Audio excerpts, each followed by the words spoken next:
जय श्री कृष्णा। आप सभी को मार्गशीर्ष मास की ढेरों शुभकामनाएं। आज से मार्गशीर्ष, जिसे अगहन भी कहा जाता है, का महीना आरंभ हो रहा है। तो आप हमारे इस चैनल पर सुनेंगे प्रतिदिन मार्गशीर्ष मास महात्म्य और साथ में एक अध्याय सुनेंगे भागवत गीता का। आशा करते हैं जिस प्रकार से आपने कार्तिक मास महात्म्य में हमारे इस चैनल पर सुना और भगवत कृपा प्राप्त की, उसी प्रकार से मार्गशीर्ष मास का महात्म्य सुनकर आप प्रभु कृपा प्राप्त करेंगे। मार्गशीर्ष मास का जो महात्म्य है ये बहुत अधिक महत्वपूर्ण और बहुत अधिक फलदायी है।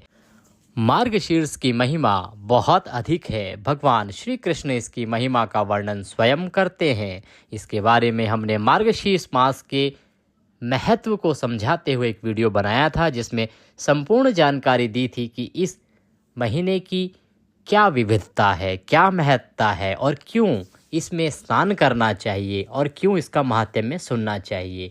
ये अति फलदायी महात्म्य है। आशा करते हैं कि आप शुरू से और अंत तक मार्गशीर्ष महात्म्य हमारे इस चैनल पर सुनेंगे और प्रभु कृपा प्राप्त करेंगे। एक बार कैलाश पर विराजमान देवी पार्वती ने भगवान शिव से श्री भागवत गीता सार जानना चाहा। पार्वती ने भगवान शंकर से कहा, भगवान आप सब तत्वों के ज्ञाता हैं। आपकी कृपा से मुझे श्री विष्णु संबंधी नाना प्रकार के धर्म सुनने को मिले, जो सभी लोगों का उद्धार करने वाले हैं। हे देवेश, अब मैं गीता का महात्म्य भी सुनना चाहती हूँ, जिसका श्रवण करने से श्री हरि में भक्ति और भी बढ़ जाती है। तब श्री महादेव जी बोले, देवी, जिनका श्री विग्रह अलसी के फूल की तरह श्याम वर्ण का है, पक्षीराज गरुड़ जिनके वाहन हैं, जो शेषनाग की सैया पर सदा विश्राम करते हैं, आसीन हैं, उन श्री विष्णु की हम सदा उपासना करते हैं। एक समय की बात है, मौर्य दैत्य की नाशक भगवान विष्णु शेषनाग के रमणीय आसन पर सुखपूर्वक विराजमान थे। उस समय समस्त लोगों को आनंद देने वाली भगवती लक्ष्मी ने आदर पूर्वक प्रश्न किया। श्री लक्ष्मी जी ने पूछा, भगवान आप संपूर्ण जगत का पालन करते हुए भी अपने ऐश्वर्य के प्रति उदासीन से होकर जो इस क्षीर सागर में नींद ले रहे हैं, उसका क्या कारण है? तब श्री भगवान बोले, सुमुखी, मैं नींद नहीं लेता हूँ, अपितु तत्व का अनुसरण करने वाली अंतर्दृष्टि के द्वारा ही अपने ही माहेश्वर तेज का साक्षात्कार कर रहा हूँ। देवी, ये वही तेज है जिसका योगी पुरुष कुशाग्र बुद्धि के द्वारा अपने अंतःकरण में दर्शन करते हैं, तथा जिसे मीमांसक विद्वान वेदों का सार तत्व निश्चित करते हैं।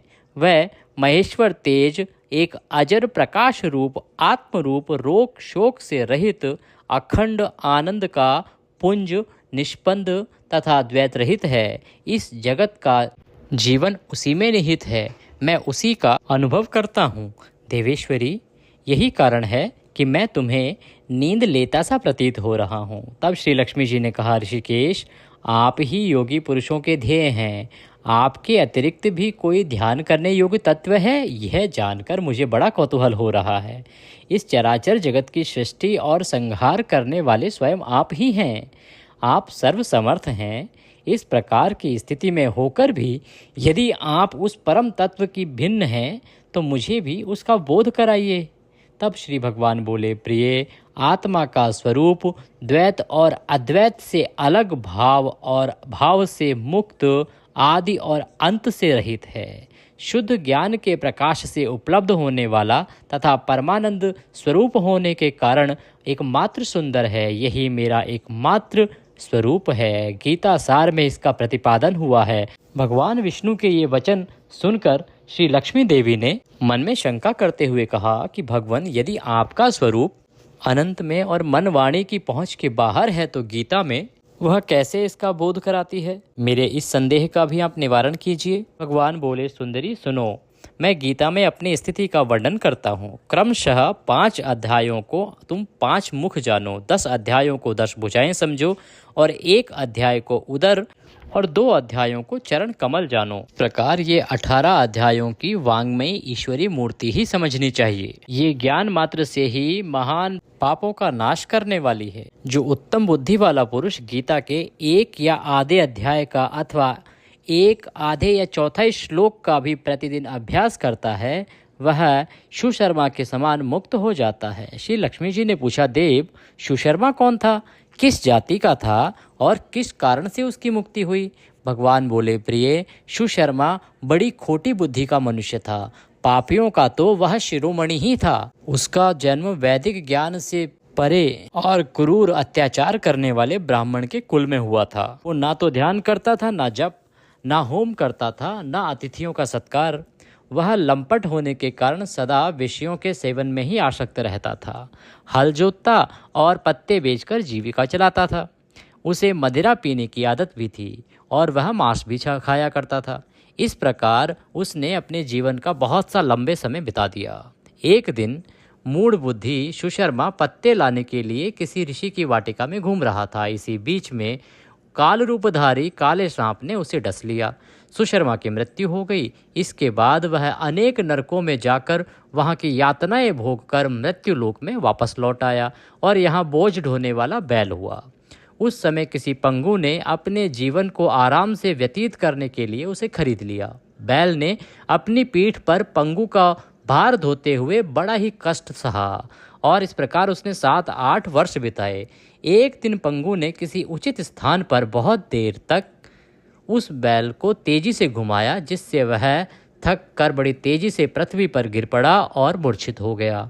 उस समय वहां कौतूहलवश आकर्षित होकर बहुत से लोग एकत्रित हो गए।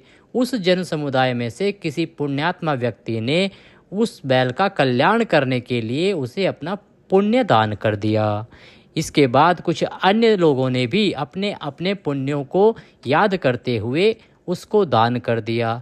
उस भीड़ में एक वैश्या भी खड़ी थी। उसे अपने पुण्य का कुछ पता ही नहीं था, तो भी उसने लोगों के देखा देखी अपने कुछ पुण्य का त्याग करने के उद्देश्य से भगवान से निवेदन किया और अपने पुण्य को उसके निमित्त त्याग कर दिया। कुछ ही समय में यमराज के दूत उस मरे हुए प्राणी को पहले यमपुरी में लेकर गए। वहां ये विचार कर कि ये वैश्या के द्वारा दिए गए पुण्य से पुण्यवान हो गया है, तो उसे वहां से लेकर वैकुंठ होते हुए एक सुशील और धर्म कर्म करने वाले ब्राह्मण के घर में उत्पन्न हुआ और उस समय भी उसे पिछले जन्म का सभी कुछ याद रहा। बहुत दिनों के बाद अपने अज्ञान को दूर करने वाले कल्याण तत्व का जिज्ञासु होकर वह उसी वेश्या के पास गया और उसके दान की बात बतलाते हुए उसने पूछा कि तुमने कौन सा पुण्य दान किया था?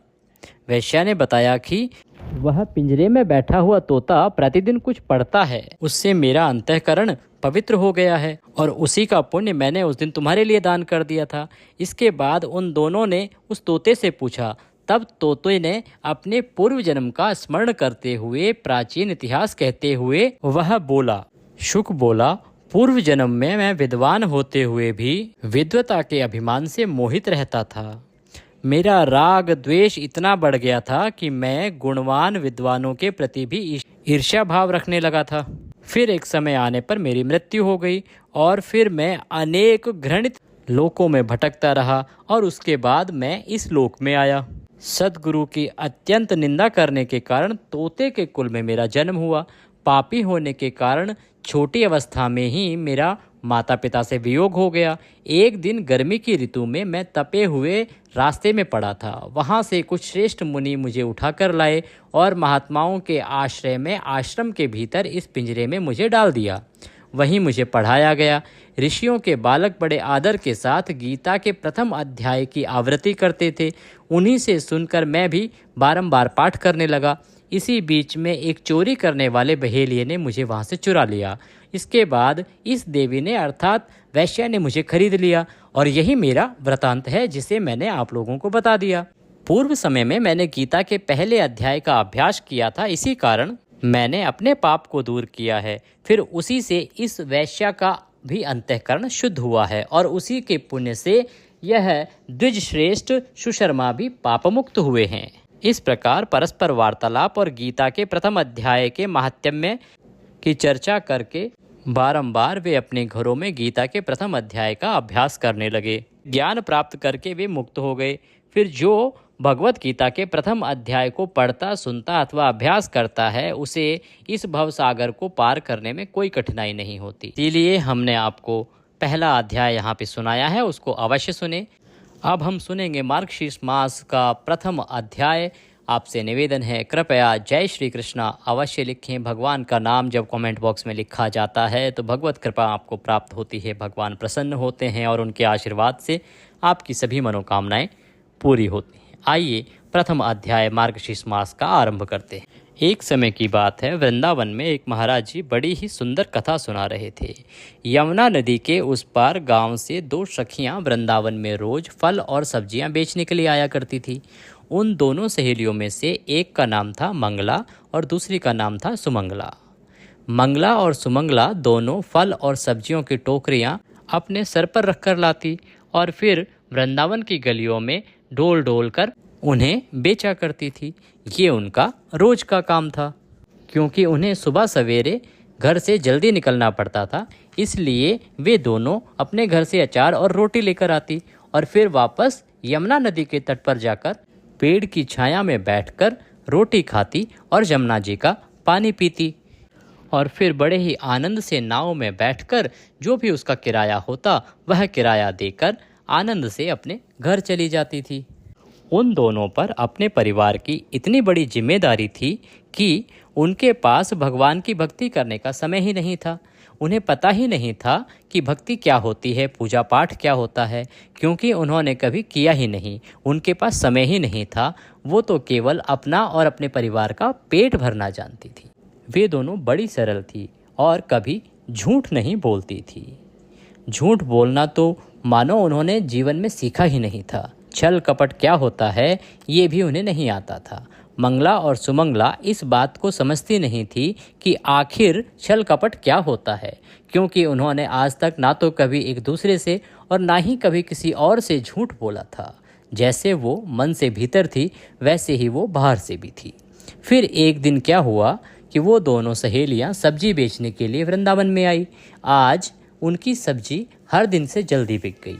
जब सारी सब्जी बिक गई तो उनके पास समय ही समय था। बाकी दिनों में तो वो सुबह से शाम तक टोकरियां लेकर बैठी रहती।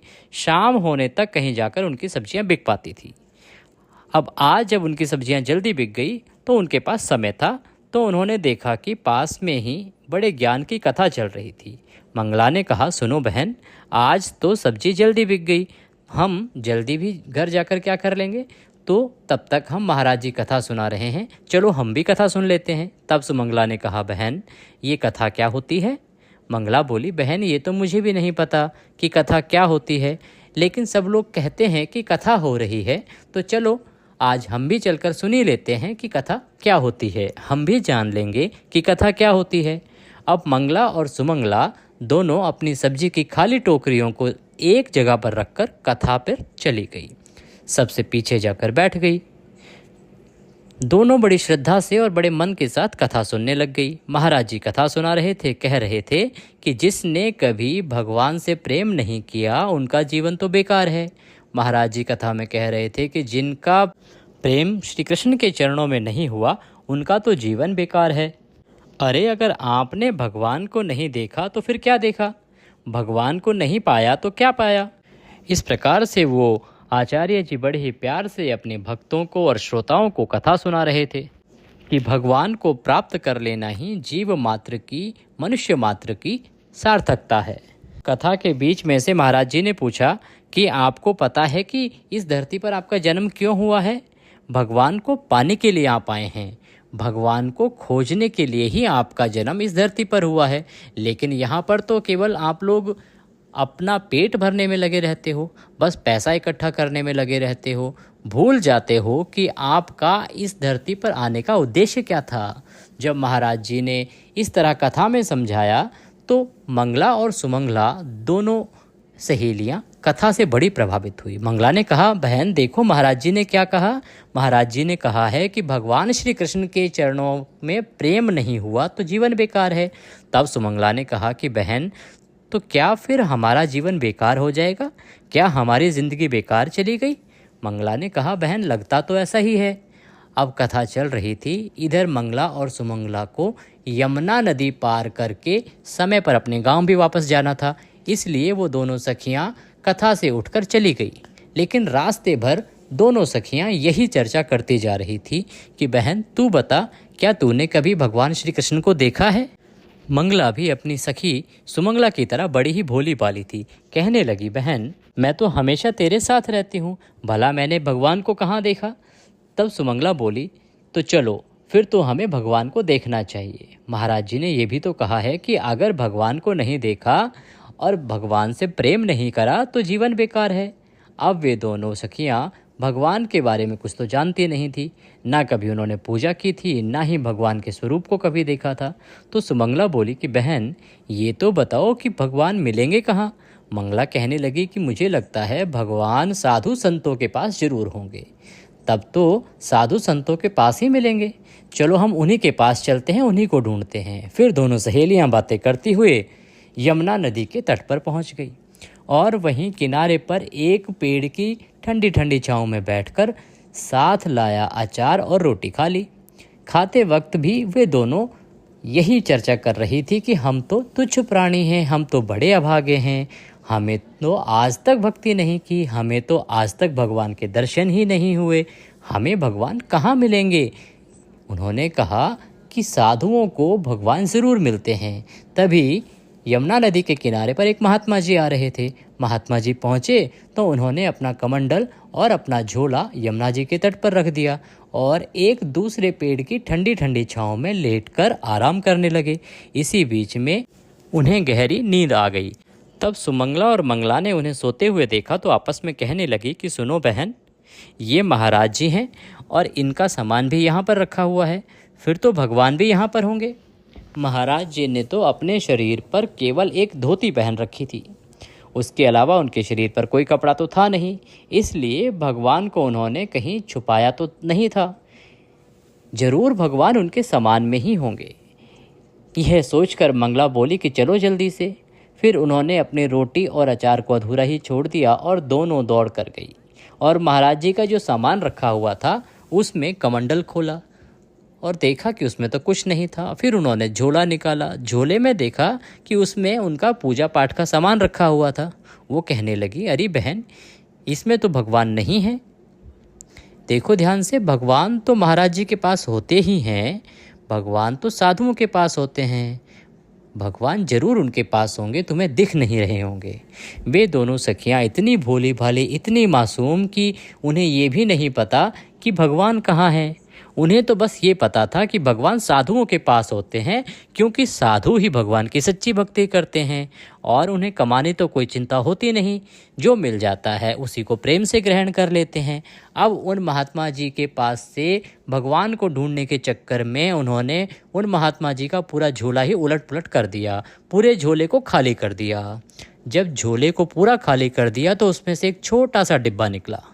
अब जैसे ही उन्होंने उस डिब्बे को खोला तो उस डिब्बे के अंदर छोटे से लड्डू गोपाल जी बैठे मिले।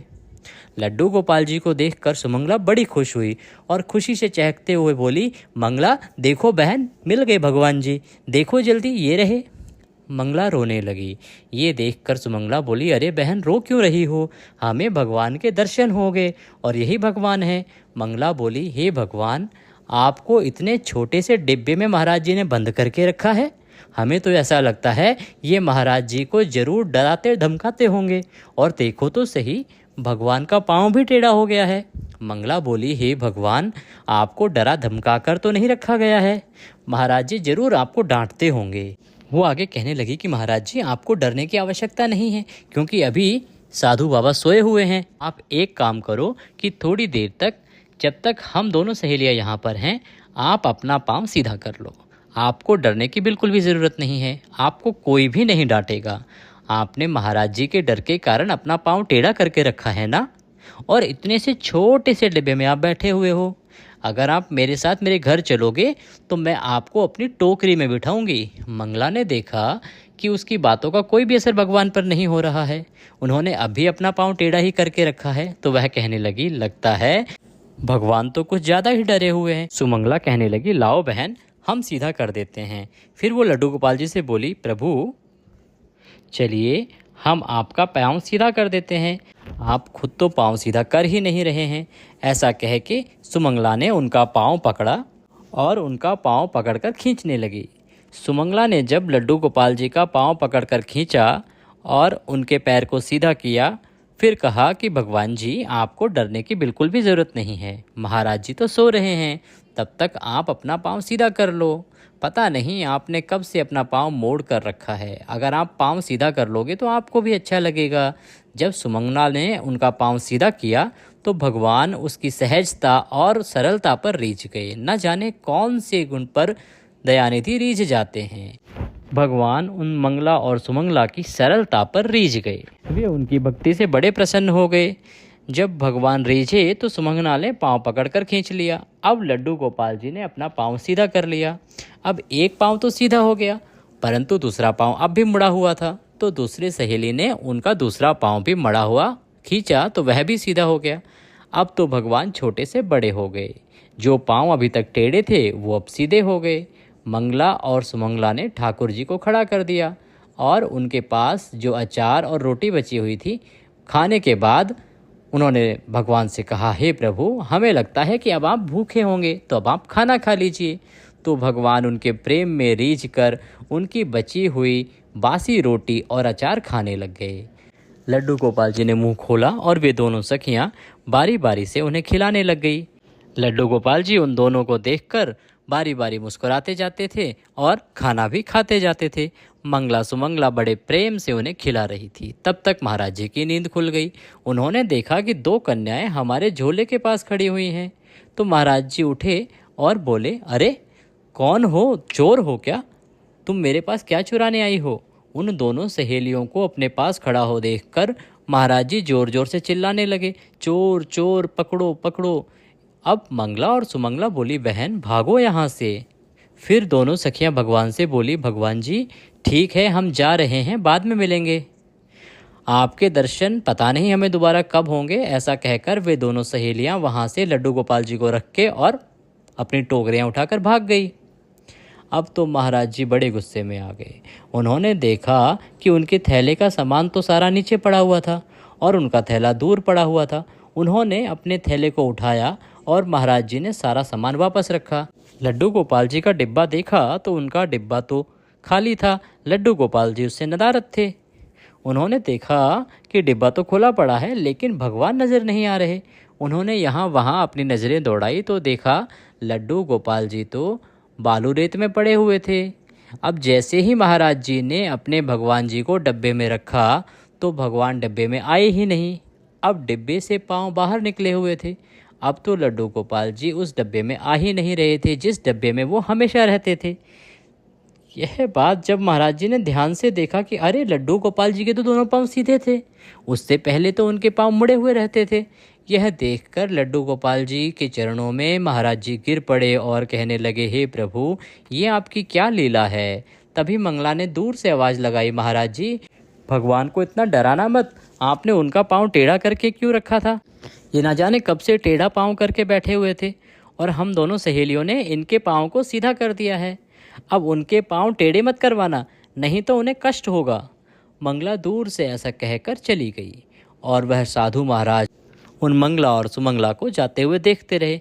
जब उन्हें कुछ स्मरण हुआ तो वो जोर से कहने लगे, रुक जाओ बेटियों, रुक जाओ, मुझे अपने चरणों की धूल तो ले लेने दो। लेकिन मंगला और सुमंगला नहीं रुकी। वो दोनों सखियां चली गई क्योंकि उन्हें ऐसा लग रहा था कि कहीं महाराज जी उन्हें पकड़कर मार ना लगा दें। तब महाराज जी बोले, हे नाथ, मेरी तो सारी ज़िंदगी निकल गई, मेरी सारी उम्र निकल गई आपकी सेवा करते करते, लेकिन कभी मैं आपका पाँव सीधा नहीं कर पाया, कभी आपको भोग नहीं लगा पाया। और ये दोनों गांव की छोटी सी लड़कियां, इन्होंने तो आपको अचार और रोटी का भोग तक लगा दिया और उनके कहने से आपने उनका भोग भी ग्रहण कर लिया, उनके कहने से आपने पाँव भी सीधे कर लिए। तब वह महाराज जी भगवान के चरणों में गिरकर प्रणाम करते हुए कहने लगे, हे नाथ, मैं तो अभागा हूँ, मैंने सिर्फ अपनी झोली में आपको रखा और आपका वजन ढोया है। जैसा प्रेम उन दोनों कन्याओं ने कर लिया आपसे, उतनी सरलता और सहजता तो मेरे भीतर कभी नहीं आई और शायद इसी कारण आपने मुझे कभी दर्शन नहीं दिए। ये थी आज की कहानी। अगर भगवान को सच्चे मन से स्मरण किया जाए, निष्कपट भाव से भगवान की भक्ति की जाए, तो भगवान किसी न किसी रूप में अपने भक्तों को दर्शन ज़रूर देते हैं। हरे कृष्णा। आज के अध्याय में बस इतना ही। ये कथाएं आपको कैसी लगी कृपया अवश्य बताइएगा। कमेंट बॉक्स में लिखिए जय श्री कृष्णा। वीडियो को लाइक अवश्य कीजिएगा। चैनल पर नए हैं तो चैनल को सब्सक्राइब अवश्य कीजिएगा। जय श्री कृष्णा। कल मिलेंगे अगली कथा अगले अध्याय के साथ।